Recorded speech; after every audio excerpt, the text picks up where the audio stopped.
Episode 8 of the Broadway Shuffle, a Texas Tech sports podcast, and it's a game week, boys. We've got Arizona State coming to Lubbock on Saturday with Clayton, Conrad, and Zyler. I'm Brennan. Thank you all for tuning in, and we are here to take down the Sun Devils on Saturday afternoon.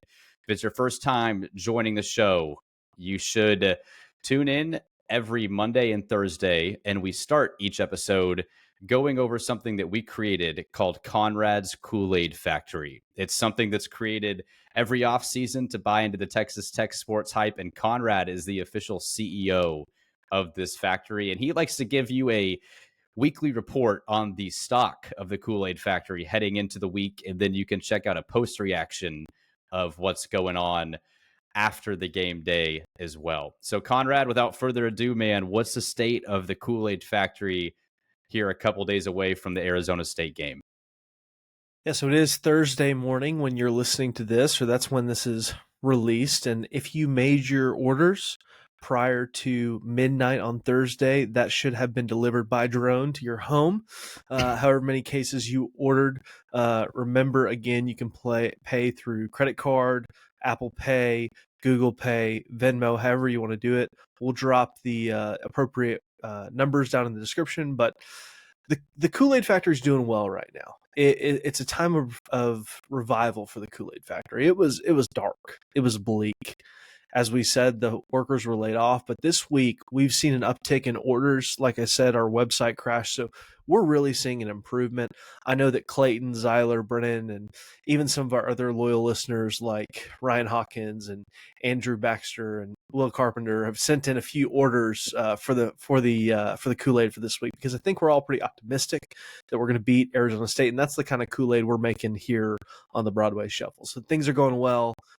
It may change on Sunday night. As we know, it changes fast, but right now the factory is going strong, and keep placing your orders. We'll make sure to get them to you before 2:30 on Saturday afternoon. Yeah, so the stock seems to be rising a little bit. Some people are wary of how much Kool-Aid they want to buy. Zyler took a chance on the Washington State Cougar juice, got affected financially, and his kids can't eat breakfast now, unfortunately.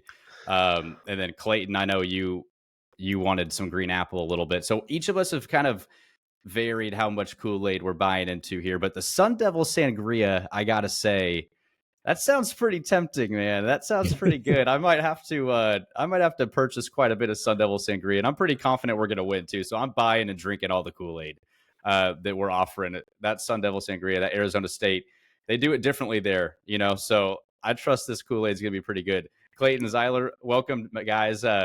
What do y'all think? Sun Devil Sangria sound pretty tempting, or are you guys holding off until further notice? I have too much Cougar juice. The kids are drinking the Cougar juice. I am drinking Cougar juice. We can't purchase anymore until the Cougar juice is gone. So if I can recover financially, maybe I'll place some orders. But right now, I'm holding off on ordering any Sun Devil Sangria. Zyler, I'll throw you a 10-for-1 special if you want. When I say financially ruined. Financially ruined by the Cougar juice means financially ruined. Yeah, like I said, they're not even eating breakfast. I mean, lunch, it's hard to come by there in the Buchanan house, it looks like. So, yep. Strictly liquid diet. No solids.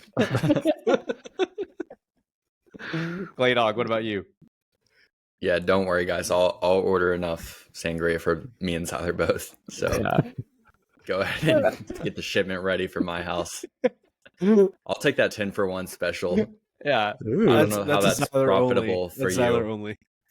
Yeah, you have to be below the poverty line, which I currently am. So, Cougar juice. They put a lot. Go ahead. We serve the people here at Conrad's Kool-Aid Factory. We're not in it necessarily for the money, although the money's a component that we have to consider. But we're here to serve the people and to make sure that all the hype that wants to be had for Texas Tech football and other sports is readily served. So we'll throw you a deal. Just talk to my guy. Okay. You're a man of the people. I'm a man of the people. What can I say? That's a president right there, man. That's a true president right there. Were you ever a president of a fraternity, Conrad? Was that ever something you did? In a different life, but I am running for president of the United States in 2044, I think. So, yeah, I don't know. When do you guys want to run with me? No. No. Yeah, doing a podcast is risky enough for me. I think with 100 subscribers, I don't need CNN pulling up my past. So We should shout out, Brennan. We should shout out that we eclipsed our goal of 100 subscribers by the end of the football season. The goal was set by me and not discussed with anybody else. That was my own personal goal, but we did eclipse that. So maybe I'm either bad at expectation setting or maybe the people enjoy the content. So thank you guys. That was awesome. Keep liking, keep subscribing. It's been a ton of fun doing this. Yeah, man, that's awesome. Z at our first episode pre-recording was like, I would be shocked if we got to 100 subscribers by the end of the year. And so our listeners know we're not doing this to get popular. We're doing this because the four of us speak for yourself, man. I'm in it for the chicks. Yeah.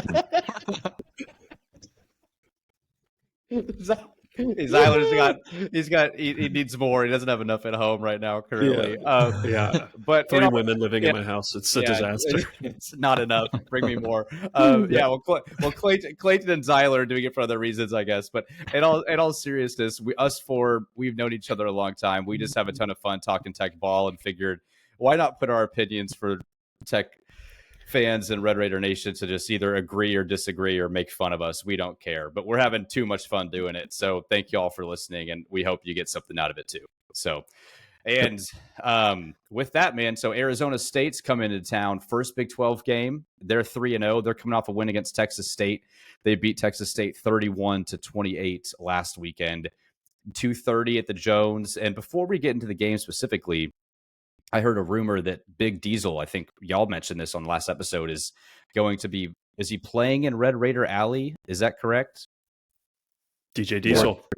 DJ Diesel will be in Red Raider Alley. So if you're in Lubbock this week, go early, get there for Shaq. And then you've got Big Shaq's Chicken, or whatever his restaurant's name is, Chicken Restaurant, is in the Jones too, which is awesome. And that's in the South End Zone. So if you can get in there, go check that out as well. And we'll have Shaq on the episode on Sunday. So we've reached out to his people. So we'll have Shaq on to let us know how it was in Lubbock. That would actually be hilarious if we could somehow get Shaq to come on and share his experience in Lubbock. You think anybody else is asking him? Yeah.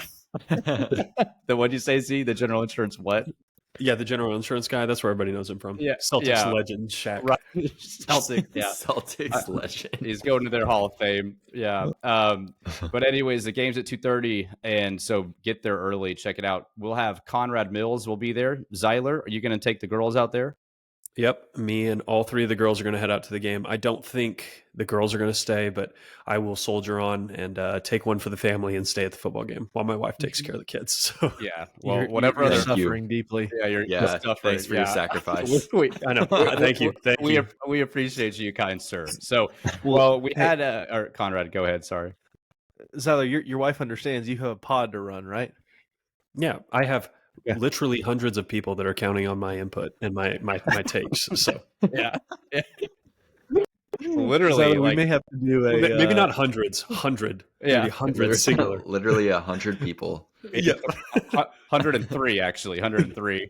Let's go. Yeah, you should say I do this for the 103 people that listen.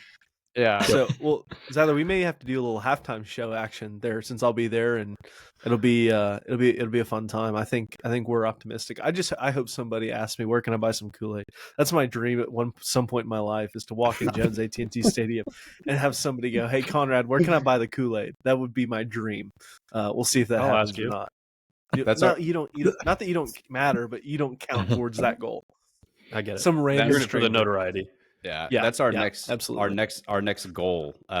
We had 100 subscribers. Now it's Conrad getting noticed for his Kool-Aid Factory at some point in his life. Yep. Only 2 goals we're trying to accomplish. So, all right, well, let's get into it. We had Joey's presser earlier this week, and we had the injury report come out. And Cameron Valdez, your backup running back to start the year, is now out for the season with a knee injury.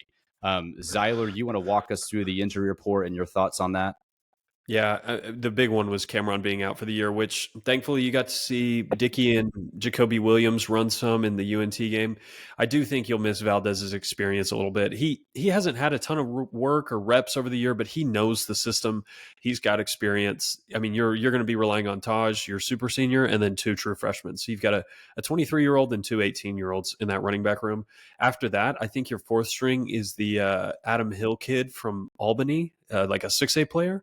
So, I mean, if you suffer a couple more injuries here, you're in really deep water. But I feel okay about this. I think Dickey and Williams can replace Valdez in the aggregate, and hopefully this pays dividends for you in the future. Bummer for Cam. This was kind of his year to maybe get a lot more carries, but yeah, that was tough. I think everybody else that you expect to play should be there. There's guys that are questionable on the injury report, but I'll be shocked if any of those guys miss unless something pops up later. You've got a chance to get Harvey Dyson back, which would be nice. You would have one of your preseason starting 4 edge rushers back. Hopefully we can get a sack in this game. Maybe he will provide that. But that from the tech side, that was about all I took from the presser. Nothing too serious to report there. Yeah, Conrad, Clayton, I'd like y'all's opinion too. After watching Dickey and Williams, I'm not as concerned about losing Cameron. I mean, you'd have to get extremely unlucky to lose 3 running backs. I know we could do it. And yeah, that's true. Yeah. And I know they're freshmen, but they look extremely talented. And Dickey especially looks like a grown man already. So I'm not as concerned. Valdez never really did it for me in terms of showing me that he could be that change of speed back that we hoped he would be. He was never productive enough in his time where I feel like you're losing a big piece of your team here. So as long as Taj stays healthy, this to me, and we wish him well, but this to me doesn't seem like a big blow to your team. Am I fair to say that? No, I think that's fair. I mean, we talked about it in the last episode, but we're all excited to see Dickey and Williams play. And then I texted y'all that Valdez had like 85 total carries in his 4 years at Tech, which is crazy, and like 3 catches. So I don't think you're losing someone that's like an integral part of your offense. And kind of like Zyler touched on, I think Dickey and Williams can replace what Valdez gave you. Yeah, I think Dickey just excites me watching that guy run the ball. He just runs hard. He reminds you a lot of Taj, but he may be a little bit faster than Taj. I'm not sure how you quantify that, but I think that could be real in terms of his speed. But he's a great back already. He's shown that, and I think he's going to only get better. So, yeah, you lose an experienced player, but that's just kind of how it goes. And some losses are bigger than others, and this one doesn't feel that big to me based on what you have behind Taj. Yeah, Dickey's already on pace to have more carries than Cameron has had his entire career, or right on pace with Cameron's career total carries. So they obviously believed in Dickey, and they thought there was whispers and rumors out of camp before Dickey got hurt that he was going to be the RB2 already, that Cameron was going to be 3rd string. So yeah, I don't think it's a huge loss. I think it becomes a lot more concerning if you lose another guy. If you lose Williams or you lose Dickey or, somehow lose Taj, that's when you really have problems. Yeah, Chris Lovell was saying that if one more back were to get hurt, that Cam Brown would be like our emergency running back. I actually would be don't crazy. hate that a ton, but yeah, that would be a nightmare scenario. Yeah. It shows you how much they think of him as a quarterback, though. Right. We're gonna throw our 6'5", 250 guy and put him behind Baron Morton. Yeah. Yep. Yeah. Have two quarterbacks in the backfield. See what you can do. You can do some crazy stuff there. Yeah, and that's fair. Zach Kitley's an offensive genius, so that makes sense, right? It's a great point. Yeah. Right. We're all back I mean that too. We're all back on the Kitley train here on this podcast. We support Zach Kitley week to week, at least on a week to week basis. On a week to week basis. Yeah. So get our thoughts on next Monday's episode. It might be different. Z, what is going on with Texas State, Arizona State specifically, and what are your thoughts about them? Go defense first, and then we can kind of talk about that and go to the offense after. Yeah, real quickly. It's always fun listening to the opposing coaches' pressers. I feel like you get an understanding for their personality a little bit as a team, just on how their coach kind of talks about things. And I like Dillingham. He navigated that Oregon offense that was so good 2 years ago with who was up there. His name escapes me, but they had a really good team. I think it was Bo Nix's resurgence year, or maybe I'm misremembering that. But they do have some guys out. LaTerrence Welch, their starting cornerback and their best cornerback, is going to be out for the game. So that, I mean, you never want to see guys get injured, but that's definitely positive for you this week. They still have some guys. They'll have Keith Abney, who's kind of a younger player that's been good for them out there on the outside, that's going to have to step up. And then I don't know who their cornerback 2 is going to be. It's probably going to be Javon Robinson, but he's a redshirt sophomore and hasn't been very good this year. So that'll help you in the passing game. Some other things, their backup defensive tackles, Kongaika and Swanson, are both questionable. He said 50-50 that they'll both play. And DeCarlos Brooks and Raleek Brown are both questionable. Those are running backs for them. I don't think Brown or Brooks is going to play in this game. They're an integral part of the running game. Raleek Brown less so. He's just always injured. They do get Prince Dorba back, though, who is a very competent edge rusher. And that's something that we'll touch on here in a little bit. Those are the big updates that you should know. They have some guys that are out for the season. Tate Romney's been out for a little bit, who's a linebacker for them.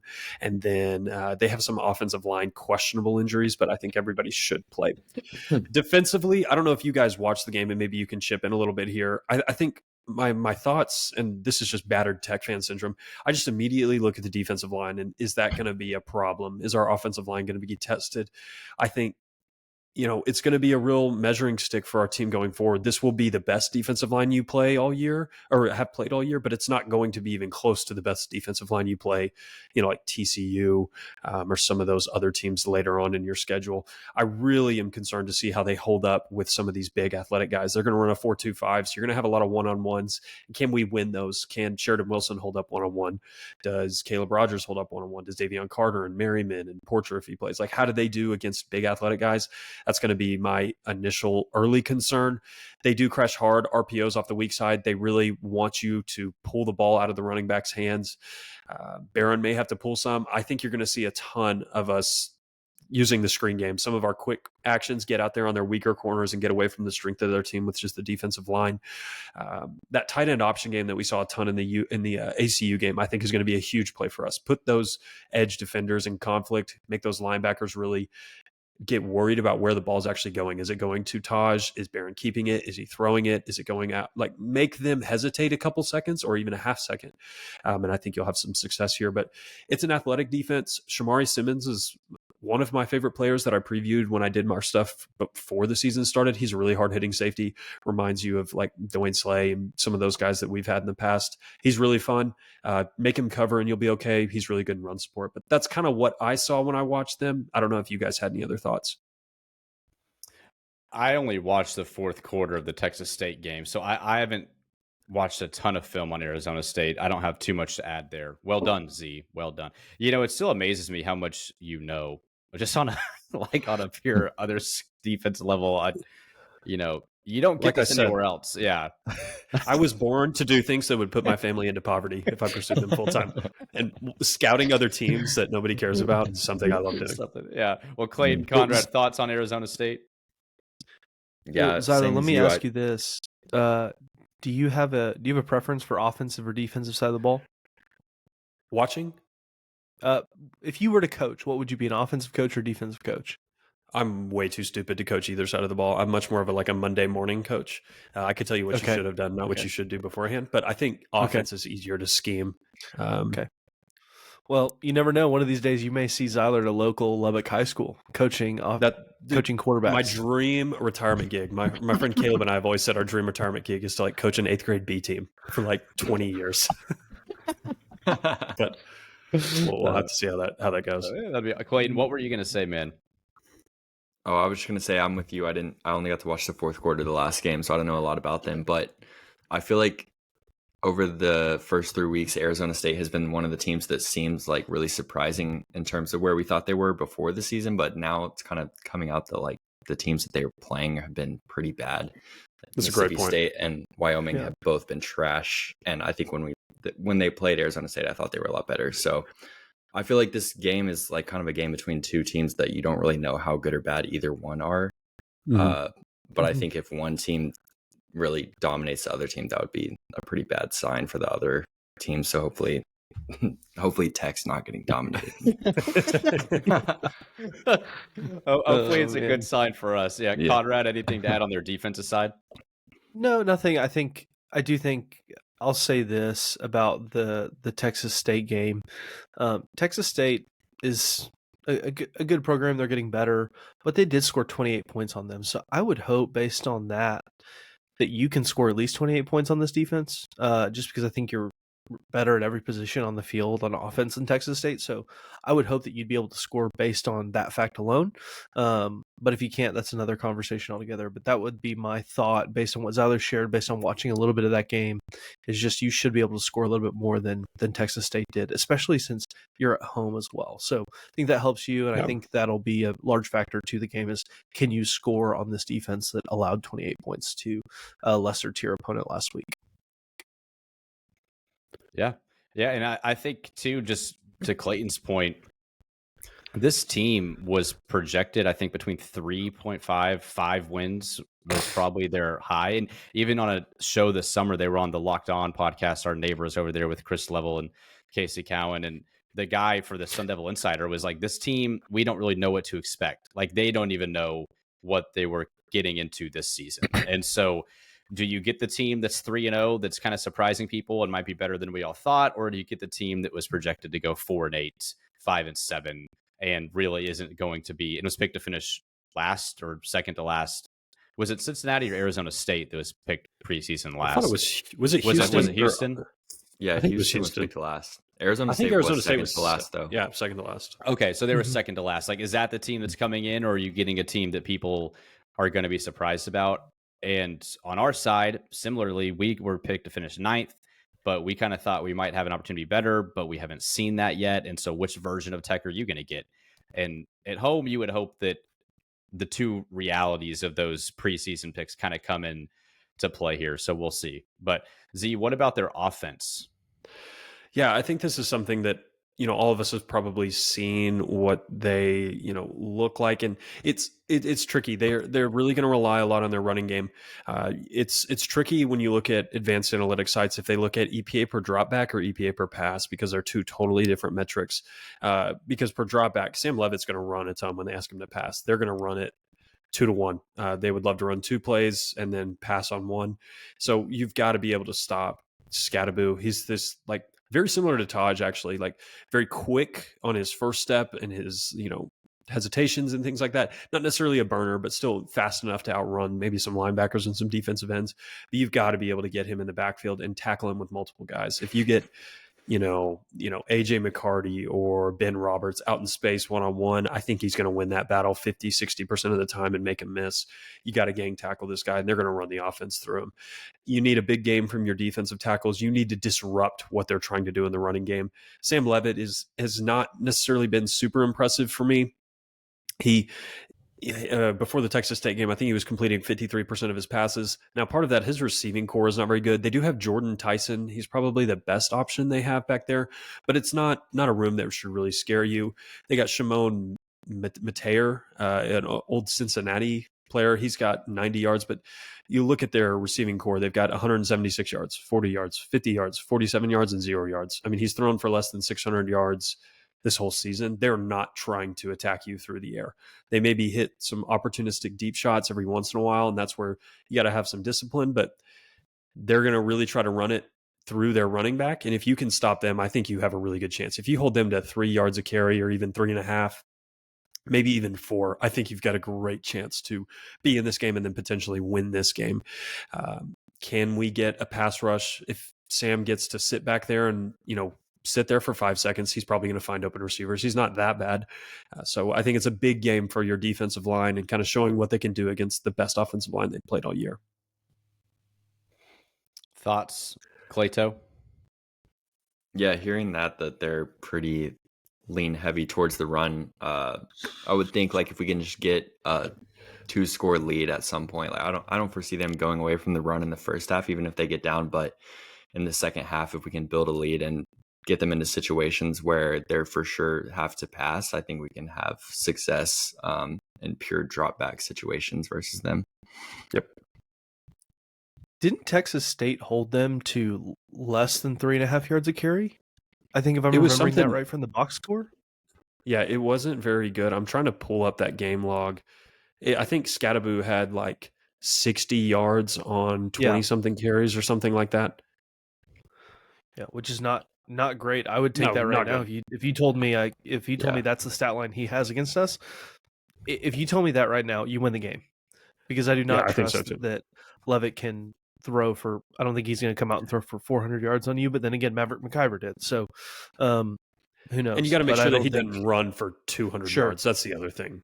Yeah, we've also seen that this year as well. So you never really know what you're going to get. Yep.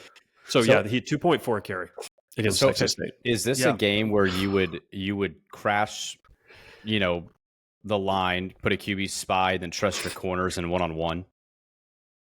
I think so. I mean, that's kind of what I'm hearing. That's kind of what I'm thinking. It's like, well, if they don't have great receivers, you can trust really your most vulnerable cornerback is Mo Horn compared to Braylon Lux, and so you trust Lux against really any top receiver one-on-one. I kind of feel like that would minimize the risk of like having a Mateer type situation where he's just running wild. You kind of just play contain, trust your corners to make plays, maybe bring Baskerville up some. And it does sound like this matchup might suit your defense compared to what we've seen the first 3 games a little bit better. I would be a lot more nervous if you came in and said that Levitt is thrown for 1,200 yards and 13 touchdowns, and they've got a big 6'5" receiver who goes and makes plays. That would scare me a lot more than what you just told me. Even though we saw Mateer make some running plays, I just feel like you can game plan against it a little better now. Yep. I totally agree. I think, if Sam Levitt comes out and throws for 350 yards and is dropping dimes, I won't blame the coaching staff for that. If he comes out there and does that, whatever, you tip your hat and you move on. That's not what I think he's capable of. But if he does somehow pull that out of his hat, like, I'm not going to get mad at the coaching staff for scheming a bunch of one-on-ones for their cornerbacks while they stop the run. I think that's what you should do. Make him prove that he can beat you. And if that does happen, well, then maybe you make some adjustments. But that's what I expect them to come out. I don't think they're going to respect his passing game a ton initially. Yeah. So do we get a sack this game? We got to get one at some point. Imagine we went the whole season with 0 sacks.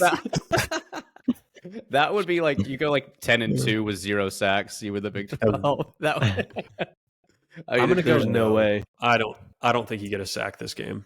Wow, that's tough. I think if you do get a sack, it's going to be like 100% the quarterback's fault. Like he trips over his offensive tackle and we shove it down or something. Yeah, I don't see us just like blowing up this O-line. You're just so young. You got a bunch of 19 and 20-year-olds. Gosh. Yeah. So, okay, Z's going no. Clayton, you're going no. Yeah. Wow. I'll go no. Conrad, is the sack, is there going to be a Kool-Aid sack this game, or are you anything? I want to see my boy Quincy get a sack and then take some Kool-Aid out of his sock and just pour it right on Levitt. That's what I want to see. That's what I want to see. Quincy, my guy. You can have a comped Kool-Aid. We'll package it just right to fit in your sock. Are we just going to move past that? Yeah, I was like, wait, time out. Yeah, can you explain? And just so everyone knows, we had box, Yeah, we had a preseason show, and Conrad, we did a draft. We did a draft of the 12. Excuse you, Clayton. You okay over there, bud? Yeah, sorry, I've had a cough all week. No, you're good. No, he just drank some Kool-Aid. Yeah, and we did a preseason pick'em, right? We did, I think, 4 rounds, and Conrad took Quincy Ledet. Like the second round, he was like the 5th best player taken off the board, and all of us were like, "Wow, Quincy Ledet going early," So hey, he's got a hey. That was wrong. Go ahead. I'm admitting that was wrong.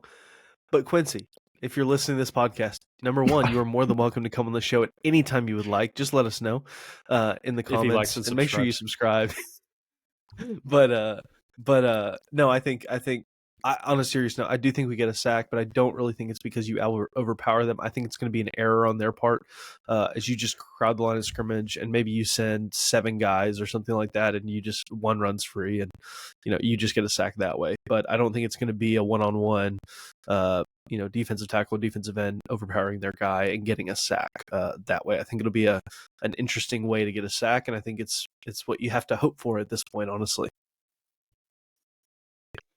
Yeah, I'm going to go sack. Just one. I watched Aiden Hutchinson on with the Lions against the Bucks on Sunday, and this dude got like 4 sacks in the first half. I'm like, we can't. I know he's like one of the best defensive ends in the world, but it's like we can't get one. just one guy. This guy can go get 4 in the NFL. And it just drives you nuts sometimes when you see guys perform like that. Like, if this team had Tyree Wilson, are we infinitely better on defense? We are so much better. Dude, the amount of double teams and triple teams that defenses would send on Tyree that made Bradford and Hutchings just look like absolute world beaters because they got to do one-on-ones basically every single snap. I mean, he was so helpful for your defense. Yeah, you just miss a guy like that, I remember reading there was a gambling thing, and it was like the most impactful non-quarterback player for the 2022 season was Tyree Wilson. Like if he missed a game, it was worth like 5.5 points or something crazy. Jeez. Well, I mean, he single-handedly kept us in that TCU game at Fort Worth. Yeah. A couple years ago. And that's when TCU went to the national title game, and we hung in there for like 3.5 quarters with a hurt quarterback. And I think they only score 17 points. It was something. It got out of hand whenever we had to start going for it on fourth down, and then it got a little bit out of control. Was like we had a lead in the second half. Yeah, it was crazy, man. Like they were fun to watch. So, All right, well, now it's time for our keys to the game and predictions. So, Clayton, keys to the game. What does Tech have to do to win? What will they do if they lose? And then give us your prediction for Saturday afternoon. Yeah, keys to the game. I'll go back to what I said earlier, stopping the run and building a lead to where they have to get into passing situations. If we lose, what happens? Either we can't stop the QB running, or we're loading the box to stop the run, and Levitt just has the game of his life and is peppering us on the outside, which I don't anticipate happening. But and then prediction, I've been struggling with this one because I haven't seen a lot of Arizona State, but I do think Tech wins playing at home. I feel like the crowd will be pretty good considering the last game. So I'll go Tech 31, Arizona State 27. I like that. Okay. And you had Tech 34-24 against North Texas, right? 38-28. 38-28. So you kind of got us in that same level. Like it's a close game. We play well enough on offense, find a way to win, get some timely stops. That's kind of how you see it going. Yeah. So hopefully I'm equally as wrong this week as I was last week. You should do 38-28 every week. Yeah. Actually, I'll go Tech 38, Arizona State 28. Yeah, it's a we lose. Okay. Conrad, what about you, man?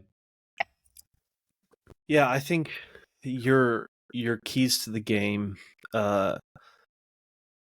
there's a myriad of things that I think are important this week. First and foremost, I'll say another game like what Barron had last week is paramount. You're not going to win this game. You don't even have a chance to win this game unless he plays up to maybe not that level, but you probably need at least 250 yards and 3 touchdowns from him. You do need to keep Scadabuda under 4 yards a carry. So if those two things happen, Barron over 250 and 3 touchdowns, Scadabuda under 4 yards a carry. And then those two things happen, I think you have a good chance to win. I do think those two things are going to happen. I'm not driving 5 hours to not see them happen. So I will pick Tech 41, Arizona State 28. I think we'll win by double digits. I think it'll be a good crowd at home. So I think you win 41-28. That's my thought. Z? Yeah, I think this game really depends on the Texas Tech offensive line. I think that's the group that I'm most unsure on from the offensive perspective. If they can hold up and you can create some running lanes for Taj and we establish a running game, you're not going to be as prolific as you were against North Texas, but limit some of the stuffed plays. That's the thing that concerns me a little bit is how many of those that still happen against UNT where blocking assignments are getting blown by not very good defensive tackles and defensive ends. If I can see them block well, I think you've got a really good chance. Can they hold up in pass pro? I think if Arizona State puts us in a lot of 3rd and 7s, 3rd and 6s, 3rd and long, behind the sticks a little bit, I think Barron's going to struggle. He does really well when the run game is a big threat, when linebackers have to key in on that. Defensively, I want to believe in your defensive end, your defensive tackles. I think they can show something against this group. This isn't an unbeatable team. It'll be the best team that you've played so far this year.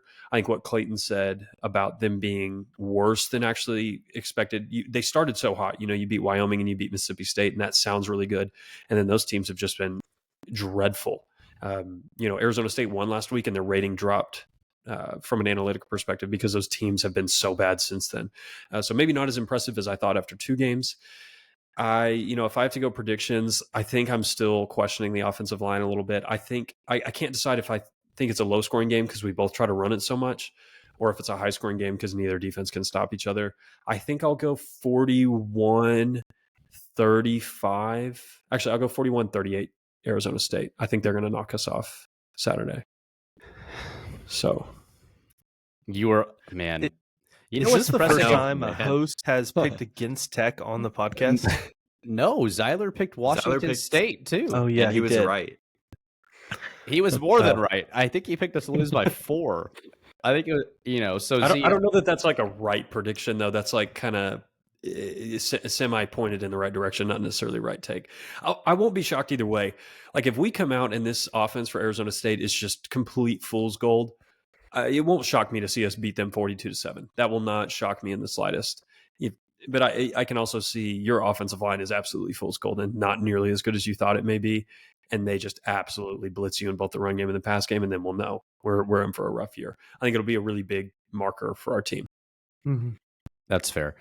Yeah, you've been pretty good in pass pro this season so far. And like you said, you haven't faced a defensive line like this, but when you have had to drop back and pass, it's not like Barron's been pressured most times. He has to step and make there. He's actually had time to throw this year. And so I do think that you have an opportunity to showcase in pass protection. You can still be effective against a decent defensive line. I'd like to see us get a little more creative in moving east to west, potentially too. I know Taj is a lot of, Le'Veon Bell-esque, like hold for a couple seconds, wait to see a gap and kind of explode through that gap. But it'd be nice to maybe see some wide receiver screens, get the defense moving east to west a little more, and create get them on their heels a little bit more where they're not sure exactly what you're doing, just how the RPO typically looks. I think Kitley could get creative in that aspect too. And I said this for Washington State, and I still think that Barron hasn't had a game yet where it's like you need to win. You need to show that not against North Texas, not against Adelaide Christian, but against a good, competent football team, you can go out and play at a high level and will your team to victory if you need to. And if you've got to drop back and throw it, and I'm going to keep saying it, we need to see that game from him when it matters. We saw it for a half against Oklahoma State 2 years ago. We really haven't seen it for a full game since when he's healthy. He's been pretty good at home. So I'd like to think that the offense will build upon last week, stay effective. I'm going to go Tech 44-31. I do think that Arizona State will score on you some, but I do think that this game will stay pretty level. I don't see this being a situation where you have to go down and score to win the game or get a stop. I think you'll kind of get a few key stops early, then maintain and, stay efficient on offense. So 44-31 Texas Tech. I had it 41-17 last week. So hopefully your money. Yeah. Hey, hopefully I'm Best right. Prediction. And you're wrong, Z. We all Red Raider Nation hopes you're wrong, but unfortunately you're a pretty smart cat. So I would love to be wrong. We'll see. I have like 5% confidence in that pick. That's not we'll see. Okay, so in summary, our predictions for this weekend. Clayton, score? I'll go 31-27 Tech. Zyler? Okay, what did I say? 41-38? Yeah. But Arizona State, correct? Yep. Okay, Conrad? I've got Tech 41-28. All right, let's hope we're 3 for 4 this weekend, yeah? Mm-hmm. All right. Yeah. And let's go. Awesome. Well, now it's time for one of my favorite parts on a segment that we do on our pregame shows. It's our weekly Big 12 power rankings. So Clayton, Zyler, and Conrad give you their rankings each week. I get to judge them. And last week was pretty depressing. This time, I think Conrad at Texas Tech at 16 before. I think he felt like it'd be just unrighteous of him to do so, and I think he I moved have us no up to clue 14. what you're talking about. Yeah, exactly. So this week I hope we're a little bit higher. So Clayton, we'll start with you, man. What is your weekly update for the Big 12 power rankings? Yeah, so I got Utah still at 1. I think they announced today that Cam Rising's going to play this week against Oklahoma State, which is huge for them. I have Kansas State at 2. They absolutely destroyed Arizona on Friday. Then I got Oklahoma State at 3, UCF at 4. I could definitely flip either of those. I feel like those are pretty close in my mind. Iowa State at 5, TCU 6, Arizona State 7, Baylor 8, BYU 9, Tech 10, up from 15. Thank goodness. Colorado 11, West Virginia 12, Arizona 13, Kansas 14, back where they belong at the bottom, Cincinnati 15, and Houston 16. All right.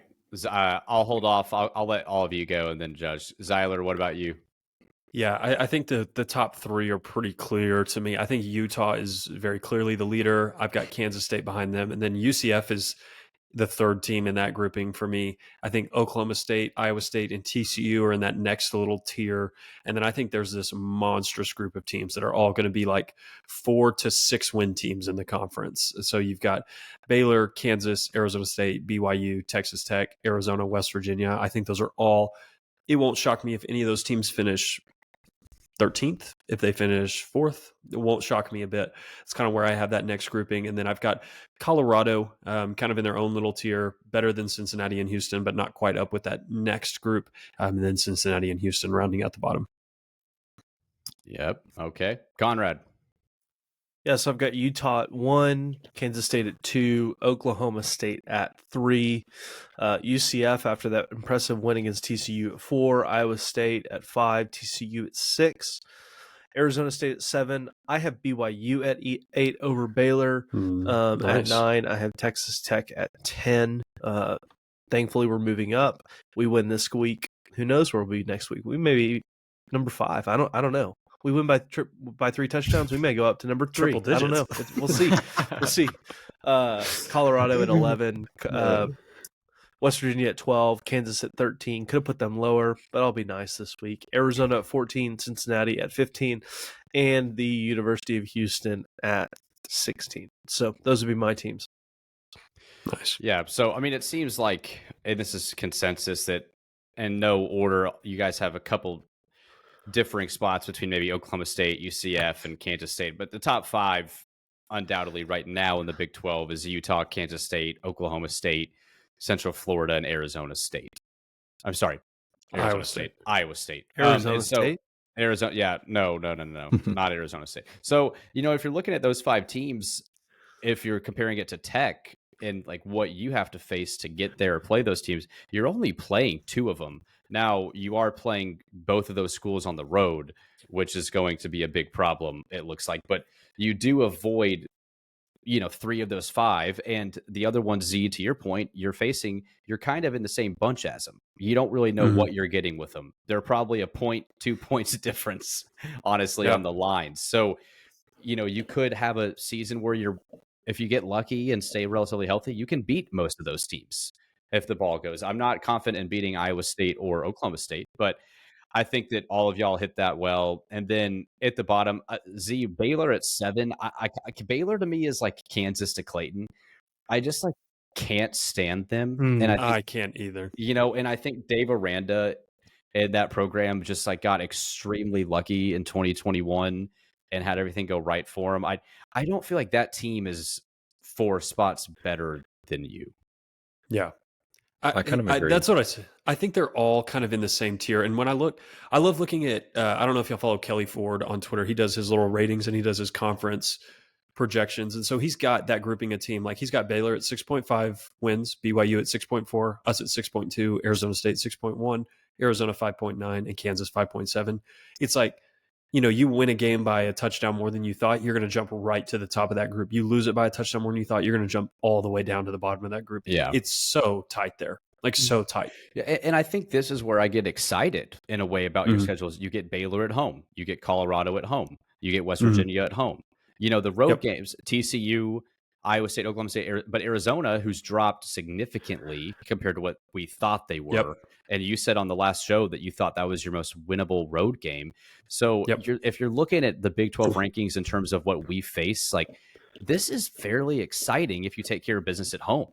And then Yep. you're just hoping that you can knock off an Arizona or a TCU, and all of a sudden you're right in the Big 12 race. And I Yep. know that's a long way down the road, and we got to get through Saturday first, but it gives you hope, is my point. Yeah, you look at win percentage projections right now for those home games that you're talking about. They'll be close, but it's 61% against Arizona, 67% against Cincinnati, 53% against Baylor, 64% against Colorado, 57% against West Virginia. Those are all going to be single possession games, most likely. Those are just going to be really close games. If you're somehow fortunate enough to win all 4 of those, man, let's roll the dice and kind of see what happens on the road there. Or I guess all 5 of those. But you've got to take care of business, I think, with these next 2 teams. They're going to be the worst teams you play at home. Can you show up and kind of, take care of business and start 2-0?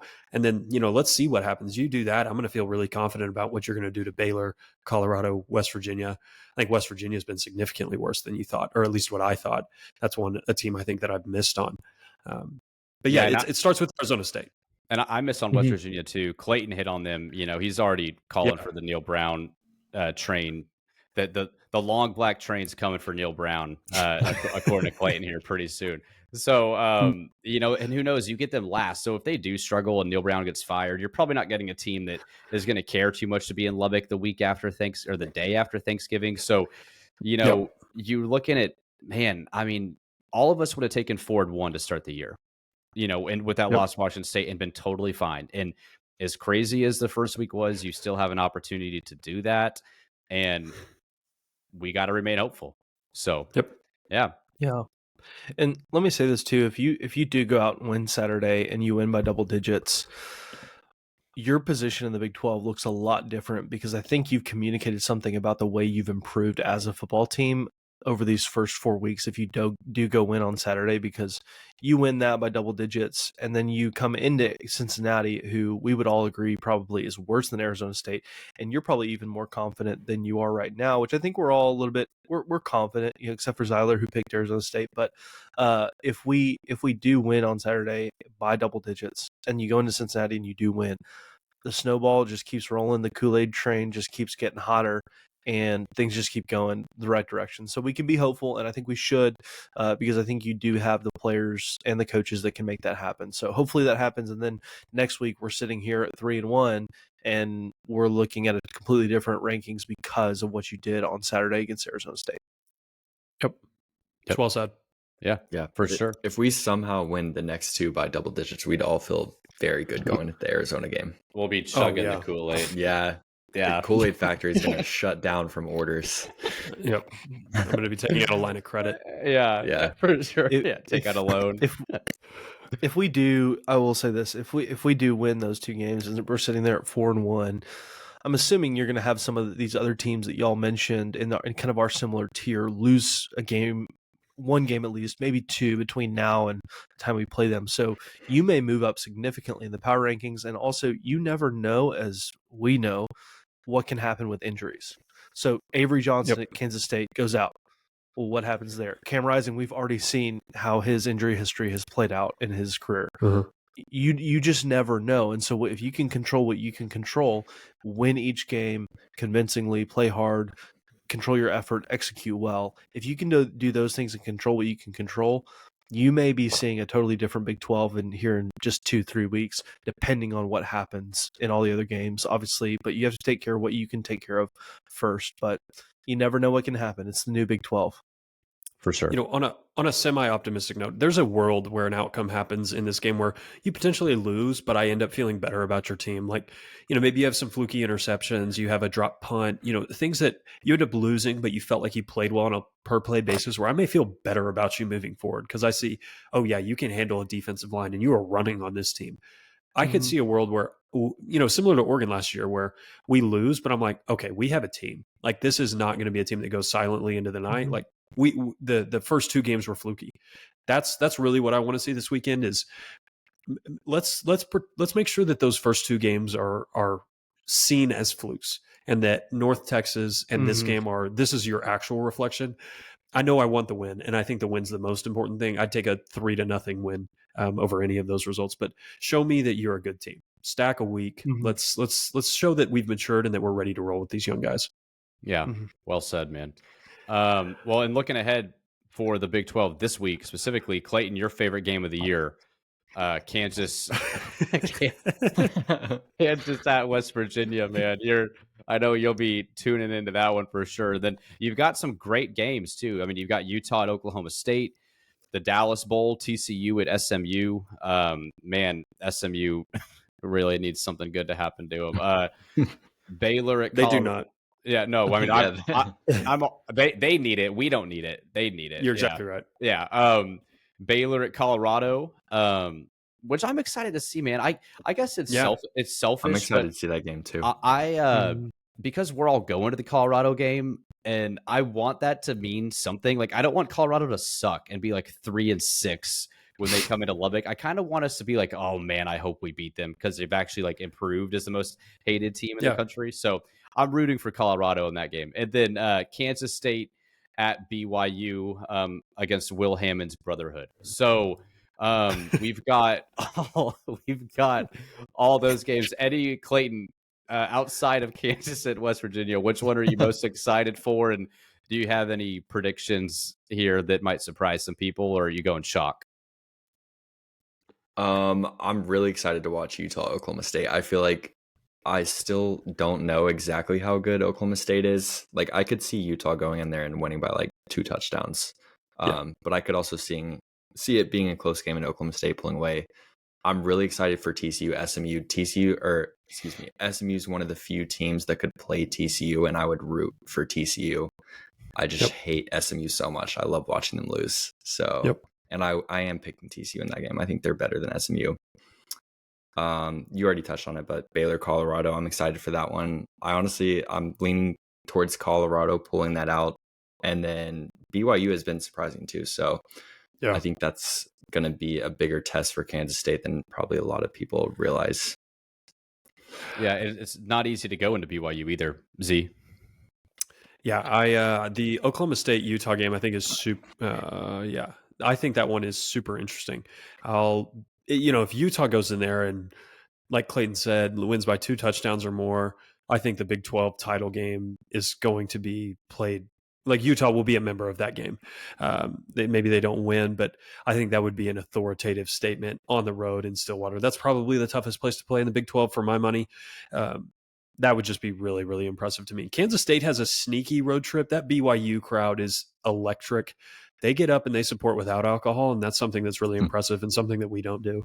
To no fault of our own. It's way more fun to be liquored up when you go to the game, but that's a sneaky tough environment, and I'll be interested to see how Avery Johnson handles that. Everything else is kind of like, blah. I hope TCU wins. Kansas, West Virginia is kind of like, oh man, your team may really suck if you lose. So that's kind of a fun, like, hate watch game. So some interesting stuff on the menu this week. Yeah. Conrad?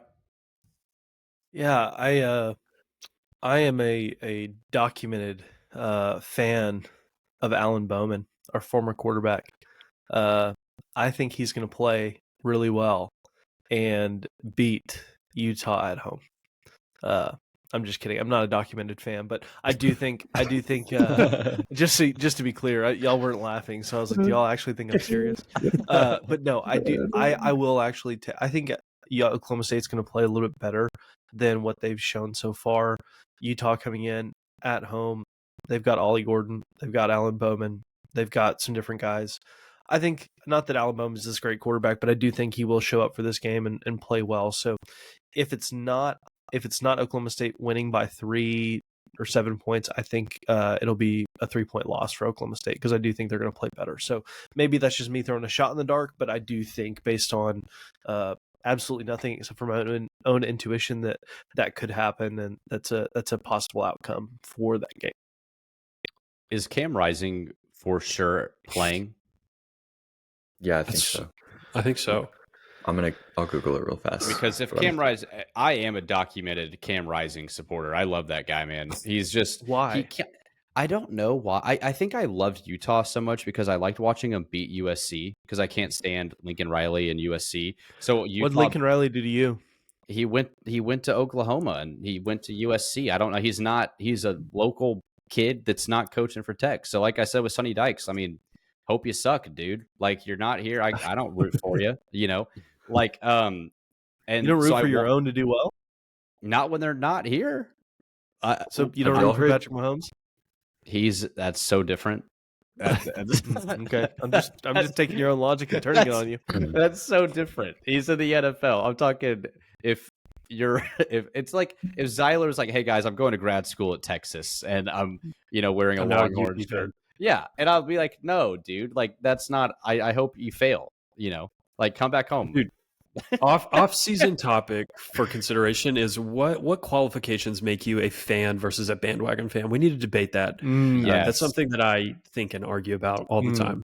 Yeah, and maybe we could just do that one, but maybe on bye week we can knock that out. Yes, bye week. Yeah, that's actually a good idea. Let's play in that for bye week. That'd be fun. Or we could have Lincoln on the show. Look, if Lincoln comes, I will say one thing I respected. He did go to Mike Leach's funeral and spoke, and I thought he did a great job. And so I'm sure Lincoln's a great guy. He's just coaching in California with a school that I can't stand. So I root for him to lose. And because of that, I was rooting for Utah and Cam Rising. Okay. I don't, it's pretty simple logic. I don't really know why it's confusing. I grew up watching Cam Rising. Yeah, it feels like it. So if he's playing, I'm picking Utah to win. That was such a long tangent that was unnecessary. I could have done that in 20 seconds. Anyways, I'm picking Utah. They're my pick to win if Cam Rising is going. It's funny that Zach Wilson's little brother is the starting Utah. Is at Utah. Which is awesome. Yeah. So this is an honest question. Why did Will Hammond not go to Utah or BYU? Like they must have botched that recruiting process. He wanted to go to a serious football program. Yeah. I have no idea. You would think that like on just and I'm genuinely asking, I'm not trying to poke fun at anyone, but like the Mormon schools and state would like recruit one of their top talents, it looks like, across the country and do whatever it took to get him. Well, I think BYU locked in on Isaac Wilson because he's in the same class as Hammond. Okay. And they were recruiting him up until the end. And so at that point, it was probably too late to get in on the Will Hammond sweepstakes. Gotcha. But I mean, Tech fended off. I think it was Auburn and A&M, and there were some big blue blood SEC programs that were coming after Will. So yeah, I'm just gonna shout out our recruiting staff there. There you go. Well, Conrad. Will came to Lubbock for the first time, and he just felt it deep down in his soul that Lubbock was home, and so he decided to come home and be where he needed to be, and also. I think it's reported that the LDS Church didn't approve a line item in their budget for Will Hammond to go to BYU, so I think that probably made him a little bit mad and maybe nudged him the Red Raiders' way because we just want to play good football and Will is a Red Raider now, and so we won that. But I just don't think the LDS Church put it in their budget. Texas Tech versus the LDS Church. What a battle! Hey, we won, baby. We won. Come on, what's his name? Joseph Smith? Is that his name? I don't know. Yeah. Come on, man, be better. Anyways. Let's cool it with the Mormon talk on the Broadway Shuffle. Up next on the Broadway Shuffle, the Mormon Church. The Prophet Muhammad and how he connects to Cam Dickey.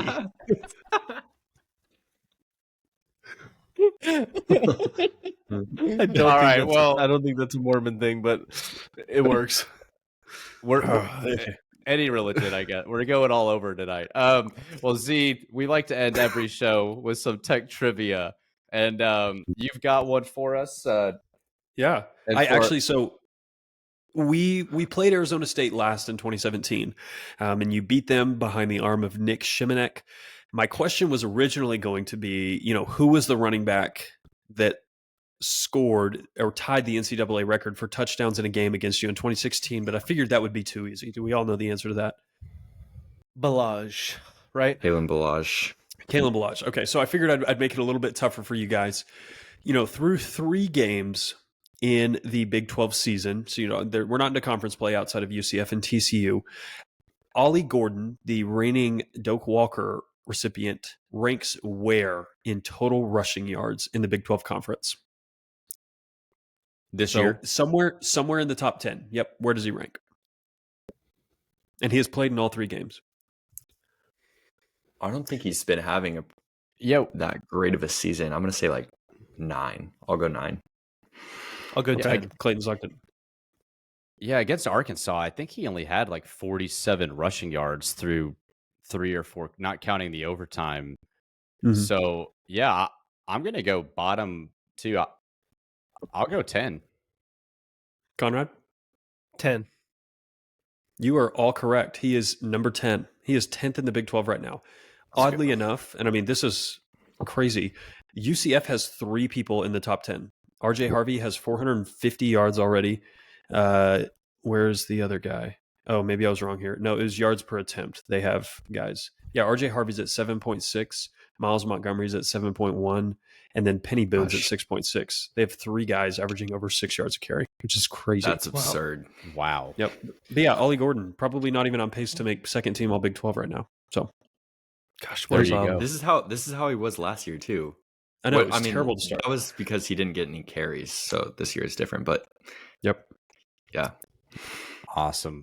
Great. Well, you can check out Tech Trivia at the end of every episode. So if you stay and listen for the whole hour, 1, we love you, and 2, you get to learn something each and every week. So thank you for that. And tell your friends if they're not listening to make sure at least fast forward to minute 59. So for some tech information, we'd appreciate it. Conrad, final word, man, as we close out this episode. Man, I am excited to be back in Lubbock, Texas this weekend for a game. It'll be really, really fun. We'll take my daughter for the first time to her first Red Raider game of very, very Nice. many to come. So excited. It'll be fun. I'm excited to see us get that win and maybe do some halftime show with Zyler and see what happens for the Broadway Shuffle there. Yeah. Are y'all taking your daughters to the Pi-Fi house yet, or are you waiting a couple years? My mom's a Kappa, so we're going that route. Oh, okay. I took Margot to the Pi-Fi house at OU. So a little different experience to say the least than Texas Tech.